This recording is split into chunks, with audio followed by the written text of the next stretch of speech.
Hey, I'm Arnie Niekamp from the fully improvised comedy podcast Hello from the Magic Tavern. I'm here with my co-hosts, John the Talking Badger, Bing Bong, and Usador the Wizard. I greet thee, listeners. Look, I'm trapped in the magical land of Foon, so I started a podcast interviewing elves, unicorns, and other weirdos. We have great guests like Felicia Day, Jason Mantzoukas, Brennan Lee Mulligan, Amy Mann, and so many more. Oh, and I think one time we interviewed a sentient shoe? I hope it was sentient. Not to mention the evil people we've had to interview. How I hate evil. Join us as we bar crawl across the magical land of Foon. Looking for adventure. Getting caught up in escapades. Hello from the Magic Tavern is available right now on your favorite podcast app and ad-free and with lots of bonus content on Patreon. Subscribe to Hello from the Magic Tavern today.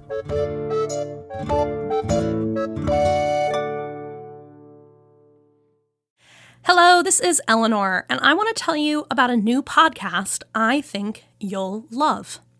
Cat Skull is a visceral neo-noir thriller about violence, identity, and what happens when justice turns personal.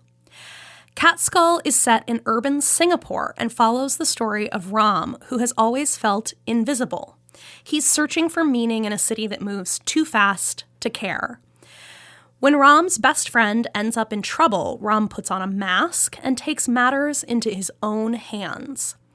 But after that first night behind the mask, Ram discovers something more dangerous than revenge. It's the intoxicating pull of finally mattering.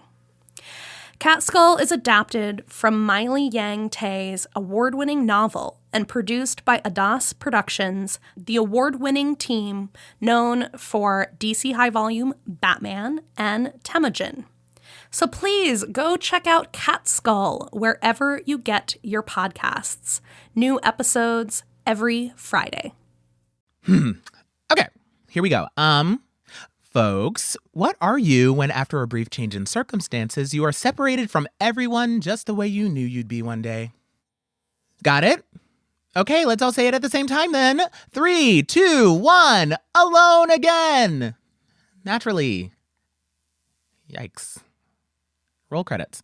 Someone on the radio said something about the sun going out forever in a month or so. But we all knew the end was near, nothing to be done from here. So I shake my head and off to bed I go. Hello, dear listeners, and welcome to World Gone Wrong, an increasingly weird podcast about our increasingly weird world. I am your solo host, Malik, at least for this half of the show. Today, Jamie and I are trying something like a little different. But first, I want to thank you all. I don't think I need to tell you all that things haven't exactly been super baseline here at World Gone Wrong HQ for this past little while, and Jamie and I have been, working some stuff out. Now, a lot of you have written in since our New Year's episode, and then a lot of you have written in since our last episode, which I'll admit, yes, went off the rails a little bit.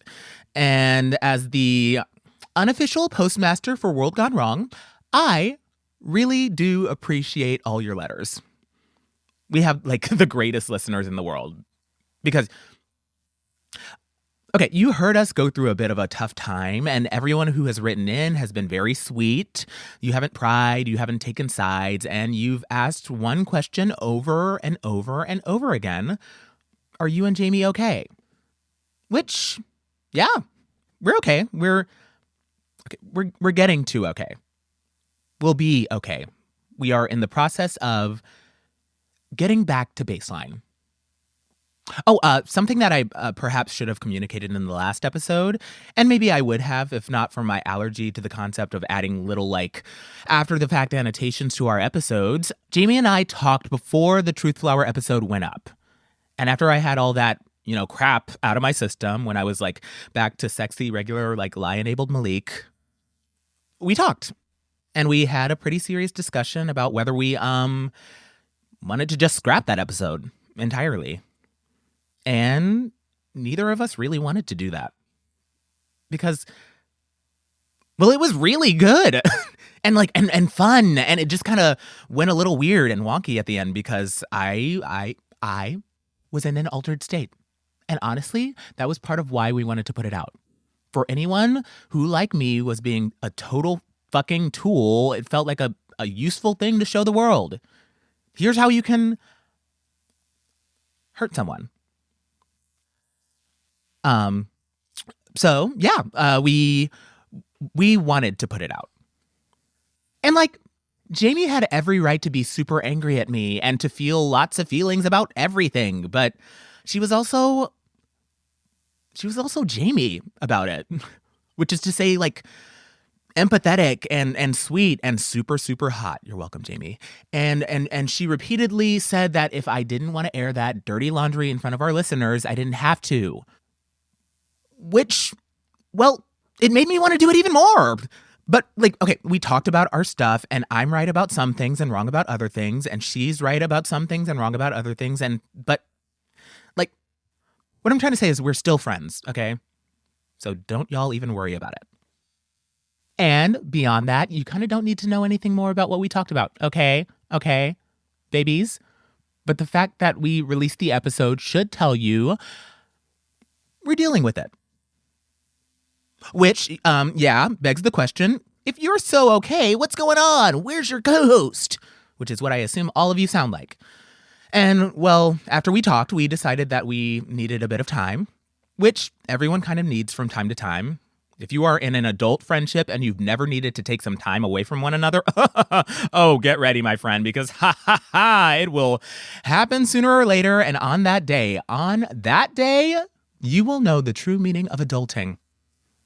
But yeah, we thought we'd take some time apart, and we decided we'd just cancel this episode, take the week off. And then, of course, life happened, and two things came up that both Jamie and I were like, oh my God, are you seeing this? These are so things we would talk about on the podcast. And so then, instead of taking the time off, we started texting and going back and forth, and it was a whole thing. So here's what we decided. Jamie and I are still taking a bit of time. Instead, we're doing kind of a splitsy episode of the show. We gave each other a little bit of an assignment to do a deep dive on the thing the other person wanted to talk about, to learn more about, and, to get to know what the other one has been thinking about while we've been apart, So, first, I'm going to talk to you about Seth Enright, the newly elected governor of New Hampshire. And then after the ad break, Sexy Jamie's going to come on and talk about all the treasure hunters who are trying to get rich off leprechaun gold. I know, okay? All right, seatbelts on, let's go. Zoom. No, this is not the ad break. I just wanted to make that sound. I know you love that. So, welcome to the first ever solo version of Did You Know? Starring Malik and... who's that over there? Is that Malik? So, Malik, do you know what's going on with Seth Enright? Oh, Malik, now that you say his name, I've been hearing something about him in the news. He's that kind of creepy Republican dude, Mr. No Free Healthcare, yeah? That's the one, Malik, or at least it used to be. What do you mean by that tantalizing turn of phrase, Malik? Geez, this is really hard to do on my own. Okay, So, Enright was your standard, oh God, how do they keep getting elected right-wing creep? But kind of a boring one at that, as far as I can tell. That is, until this week, because now we're pretty sure that, dun dun dun, he's been replaced. Actual proper alien body snatch, big capital letter R, replaced. Which, knock knock, hi Jamie, yes, I can't help but feel a little bit called out by this assignment, thank you, but I'll allow it. Now, hold your horses, because I know we do not jump to conclusions about who's an alien replacer on this show. As we always say, it's an alien hunt, not a witch hunt. But, Exhibit A, shortly after the election, our man Seth was abruptly missing for a period of 72 hours. When he was seen again, emerging from the woods, dressed only in a pair of green shorts and covered in what witnesses could only describe as magenta goop, the governor-elect could only say that he was, massive air quotes here, celebrating at the cabin and lost track of time. So he's either been replaced or he's got some, weird JFK shit going on. Either way, I have a billion questions. Then, 4 days after that, the governor-elect was speaking at an event in Concord when something went wrong with the stage rigging. A piece of scaffolding came down, Mr. Enright turned his head at the wrong moment, and kapow! He was fine. Medical personnel checked him out at the scene. He didn't get a concussion. It was just a slight cut on his forehead.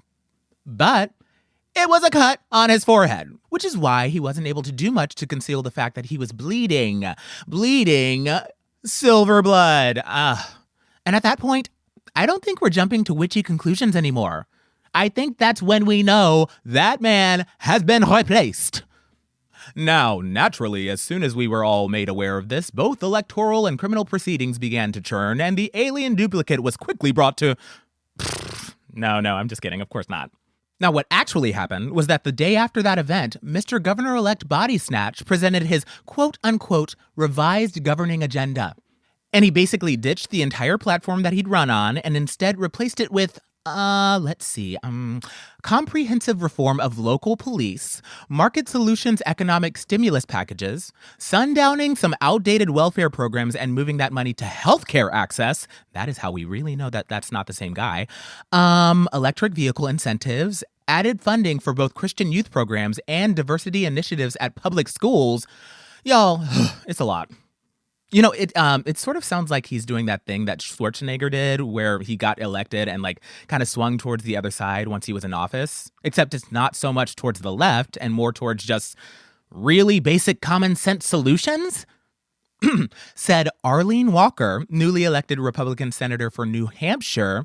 We reject the spurious claims that this is Governor Enright flip-flopping.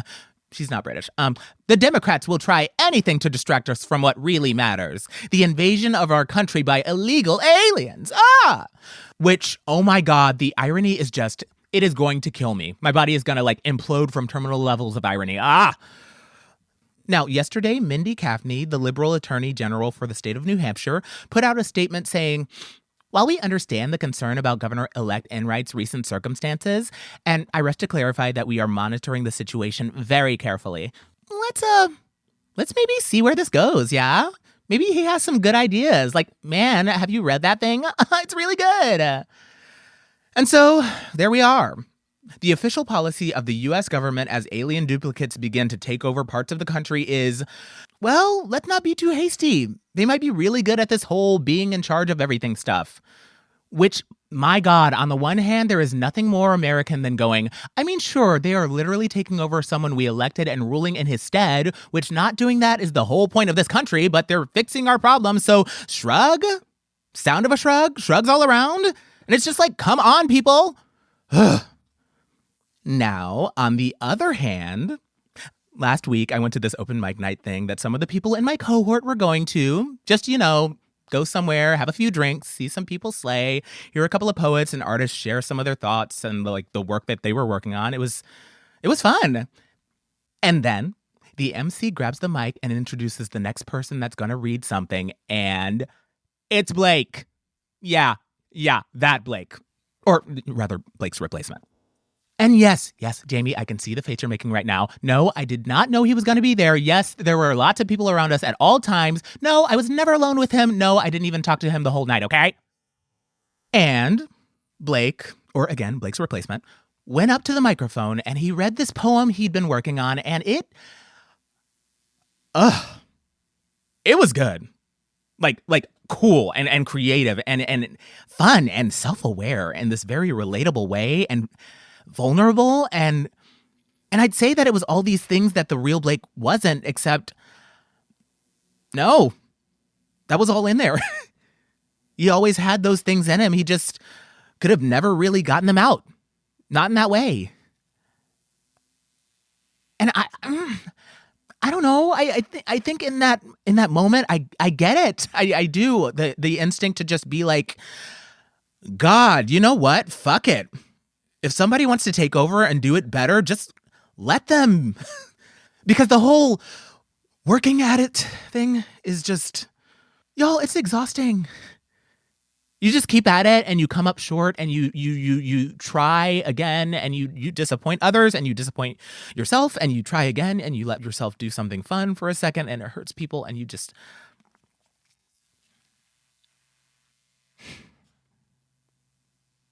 I don't know. I don't know. I get the temptation, I guess. But also, you got to get back on the horse. Okay. After the break, Jamie. Mwah. I love you all. Hope you're all baseline.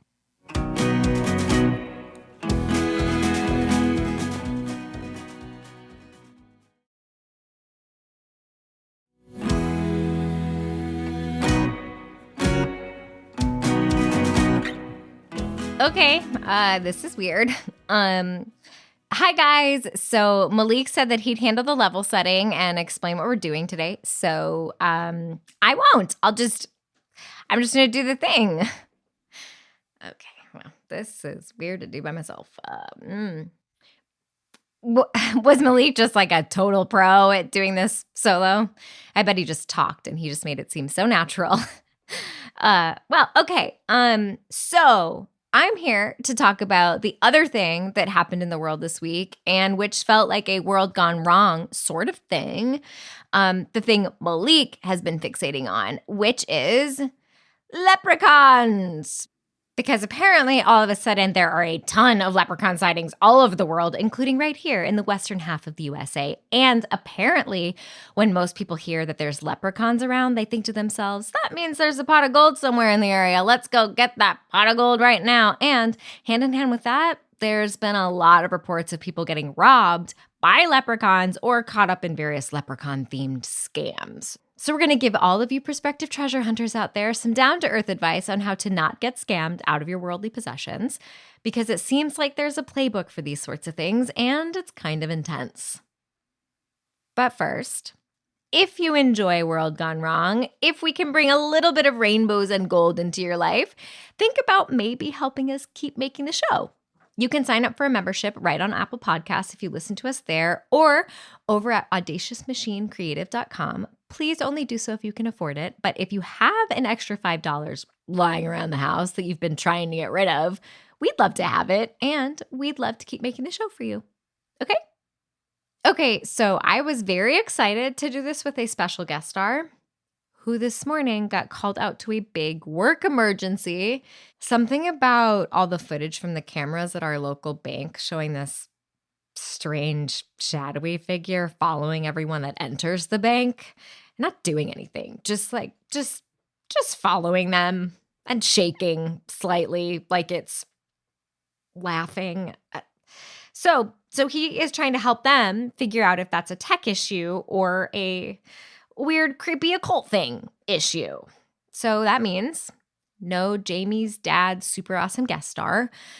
Womp womp. We will get him one day, I promise. I wish that it could have been this one, because this whole talking into the void thing is not my forte. But my dad didn't totally leave me in the lurch. He'd already done the deep dive into the topic, so he said he'd leave me a printout with the most important stuff he found in his leprechaun research. His lep research. Okay. No, that doesn't. I bet Malik would have something great for that. But anyway, my dad very specifically told me not to look at it until I was recording the show so that I would have something to bounce off of rather than just talking to myself for 15 minutes. So consider this kind of a new version of Explain Your Dad. Explain your dad's greatest hits. Or something. Okay. Let me get the printout. Hi, Jamie. Sorry I can't be there. Okay, here we go. Oh my God. This is like, folks, there are bullet points here. Like, this is a whole listicle that he put together. Yeah. Here are the 6 most important things to keep in mind. Oh my God. It is super thorough and like BuzzFeed ready. Although, you know what? I didn't expect anything less, right? Okay. Let's let's jump into the first bullet point, shall we? Number 1, if it doesn't look like a leprechaun and it doesn't move like a leprechaun and it doesn't quack like a leprechaun, it's probably not a leprechaun. Okay, yes. I have been seeing this too, and it's very important. Leprechauns are tiny little trickster beings, most of them standing at about 1.5 feet at the most. Every confirmed sighting has happened when the sighter was by themselves and in a field. So if these circumstances, all 3 of them, are not all met, you are not actually dealing with a leprechaun. So if you get a text from someone claiming they're a leprechaun and they need help with their pot of gold, not a leprechaun. If you hear a voice from an alley asking if you could please come towards them, not a leprechaun. If someone in a bar comes up to you and claims that they're a leprechaun and asks if you want to see a big pot of gold, that is almost certainly an invitation to something, let's say, sexual and not folkloric. Which leads us to point number 2, remember, no one who has a big pile of gold is okay with someone else taking their big pile of gold. So, this is the big thing that everyone knows about leprechauns. They have a bunch of gold squirreled away somewhere, usually in a pot or sometimes it's just in a hole somewhere, but they have a hoard of gold. And it seems that at least in this regards, the legends were pretty spot on. It's not just gold. It's also silver and various precious metals and sometimes like literal bundles of bills, the kinds you'd get at a bank. So if there's one thing leprechauns like to do, it's just accumulate wealth and then hide it somewhere. I can practically hear Malik saying, so they're like the NBA bros of the natural world. And yes, imaginary Malik, that is exactly what they're like. Thank you very much. But yeah. Okay, so my dad continues. If you're dealing with a real leprechaun, the last thing they want is for you to know where they're keeping all their filthy, filthy lucre. So if a thing that is ostensibly a leprechaun is like, ooh, come with me, I'll show you my secret pot of gold, they're probably not taking you anywhere near where their real treasure pile is. More likely, they're taking you to a second location as part of a plan to trick you and take your money, which is a perfect segue into number 3. No, there isn't actually anything behind you. Seriously, no, there isn't. Don't worry about it. Don't check. Okay, nice, Dad. Okay, he says, okay, I got it, yeah. So this is apparently a very common trick with leprechauns. You meet them in a forest clearing, you're having a nice conversation with them, and then all of a sudden, oh my gosh, new friend, watch out, look out for that thing behind you. You turn around to look away for an instant, and bam, no more leprechaun. He GTFO'd right out of there. And that's if you're lucky. Or you might be getting hit over the head with something blunt and heavy in that moment when you're distracted. So you wake up 2 hours later and all your credit cards are gone. And they might be really, really persuasive. They might be telling you that like a mountain lion is sneaking up behind you. Or it might be something really cool that you want to see. Like, oh my God, look over there. It's Jennifer Lawrence, Ian McKellen, and I don't know what else you're into. Just like everybody's on a forest hike together. But if you want to get anywhere, you gotta suppress that instinct to go, huh? And look around you. It's like Orpheus. Like, do not turn around. So anyway, point number 4 from the dad list, do not share any personal information with hold on, I'm going to count. 1, 2, 3, 4, 5, 6, 7 exclamation marks. And then he repeats, no personal information. Okay, so he says that this is a really rookie mistake, but this is one that I, Jamie, think is pretty understandable. You found a leprechaun. You're very excited. You're going to be rich. You're talking with them, trying to persuade them or trick them into telling you where their gold is hidden. Your head is going 1,000,000 miles per hour. You're really focused on the task ahead of you. So you mention your name and where you live and what kind of car you drive and your mom's maiden name, and you are now totally screwed. Because again, you are trying to take the little man's big treasure hoard. They're about to hate you in a way they've never hated anyone before. And do you really think that they're not going to try to exact some kind of revenge against you? Okay, back to Dad. And he says that an article came out about this guy in Vermont, one of the first in America to find a leprechaun and trick the little guy into telling him where the hoard was. So $4.2 million overnight. I mean, that sounds pretty sweet, right? And then a few days later, a bunch of his, I don't know, let's just call them personal photographs were leaked online and directly texted to every number in his phone. He is also now under investigation from the IRS after an anonymous letter was sent to them with some compelling evidence of financial impropriety. He's suffered multiple cases of food poisoning, had 22 credit cards opened in his name, and had 3 different mirrors fall and break in his house. The man in question has repeatedly stated his firm belief that the rash of bad luck is him being targeted for just retribution. Which, yeah, dude, no shit. Okay, all right. But let's just consider for a second, maybe you don't want to steal the leprechaun's gold. You have nothing against a nice little trickster you found in that field. You just want to have a nice little chat and be friends. That's all right, yeah? No. Caution, you should probably still give the leprechaun a fake name and avoid addresses, avoid blood types, and anything that you might have ever used for a security question. Again, their hoards contain packets of bills from a bank, right? Something we have seen. They're getting those from somewhere. Don't be the somewhere. Stay safe. Okay, number 5 on the dad checklist. Take him with you. Don't let him steer you in the wrong direction. So that's another classic rookie error, he says.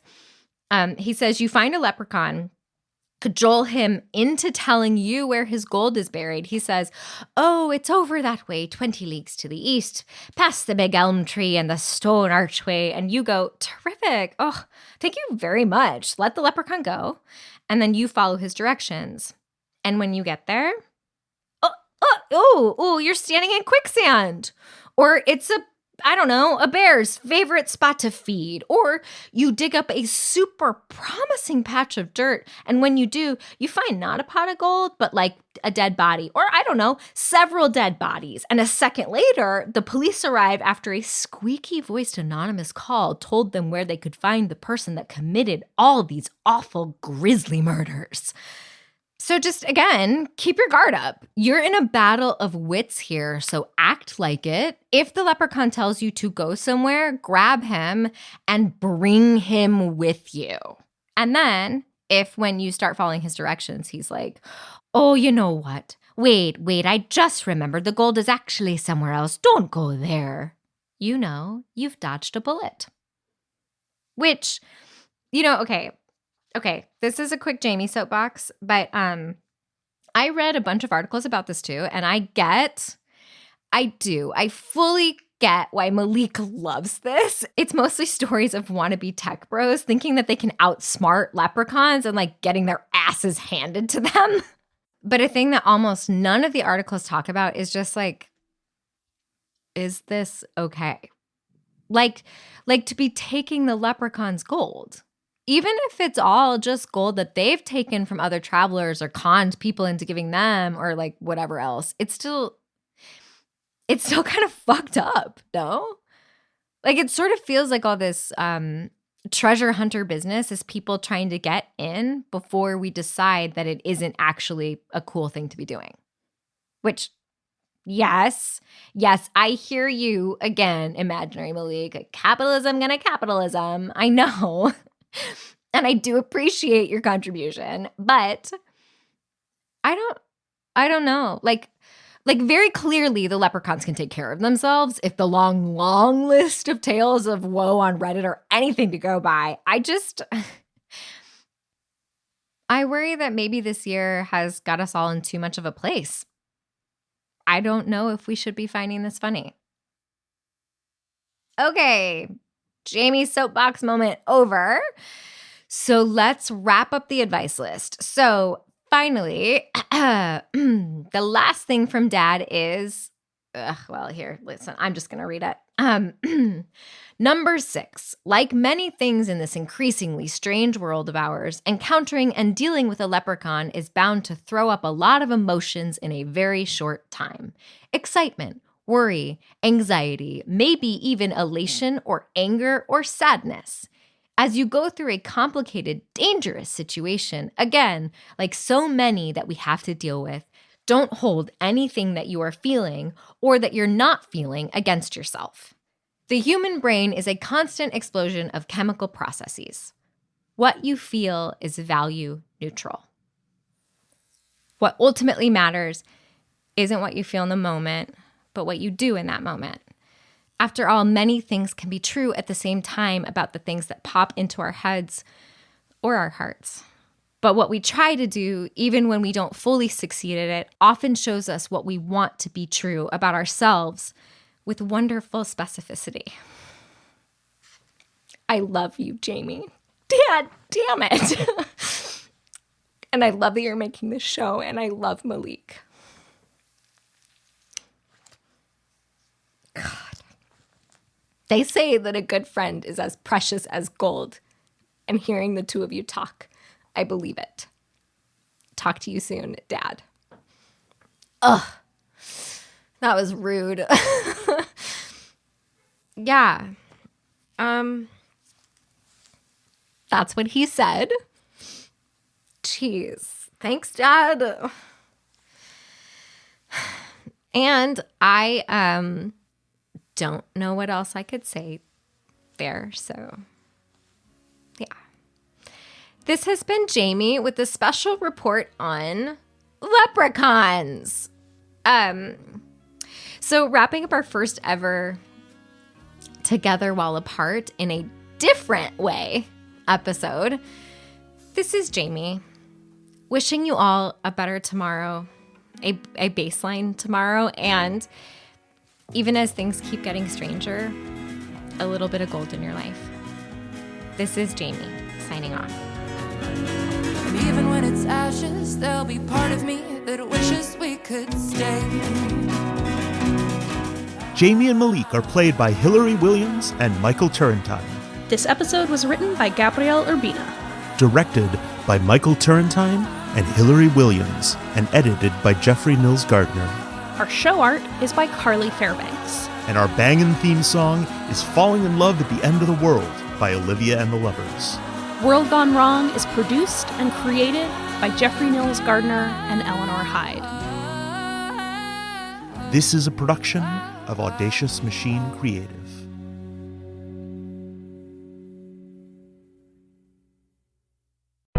The Fable and Folly Network, where fiction producers flourish. Hello, Eleanor here, and I am here to talk about the wonderful new fiction podcast, 2000 and Late. 2000 and Late is a new fiction podcast from the creator of The Bright Sessions. It is a dark comedy that grapples with the havoc of our current moment and tries to find the hope inside of it. The show follows Harper, a 36-year-old nihilist whose life is upended when she's possessed by a demon hell-bent on bringing about the apocalypse. But Harper doesn't want to end the world, and the demon gives her more power than she's ever had in a very long time, so Yeah. I'm loving this show. It's sharp and funny, and it's a cathartic release from the anger and impotence I often feel about the dumpster fire of a world we are all living in these days. It's unapologetically angry, surprisingly tender, and deeply entertaining.